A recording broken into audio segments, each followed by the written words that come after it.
ಭಾರತದ ಜನಗಳಾದ ನಾವು ಭಾರತವನ್ನು ಒಂದು ಸಾರ್ವಭೌಮ ಸಮಾಜವಾದಿ ಸರ್ವಧರ್ಮ ಸಮಭಾವನೆ ಪ್ರಜಾಸತ್ತಾತ್ಮಕ ಗಣರಾಜ್ಯವಾಗಿ ರಚಿಸಲು ಮತ್ತು ಅದರ ಸಮಸ್ತ ನಾಗರಿಕರಿಗೆ ಸಾಮಾಜಿಕ ಆರ್ಥಿಕ ಮತ್ತು ರಾಜಕೀಯ ನ್ಯಾಯ ವಿಚಾರ ಅಭಿವ್ಯಕ್ತಿ ವಿಶ್ವಾಸ ಧರ್ಮಶ್ರೇಷ್ಠಿ ಮತ್ತು ಉಪಾಸನಾ ಸ್ವಾತಂತ್ರ್ಯ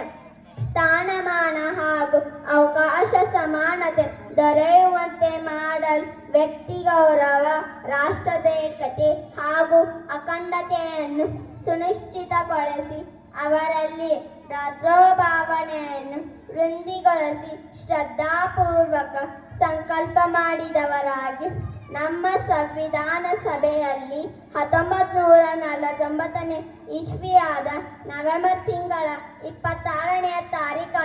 ಈ ದಿವಸ ಈ ಮೂಲಕ ಈ ಸಂವಿಧಾನವನ್ನು ಅಂಗೀಕರಿಸಿ ಅಧಿನಿಯಮಿಸಿ ಅರ್ಪಿಸಿಕೊಂಡಿದ್ದೇವೆ.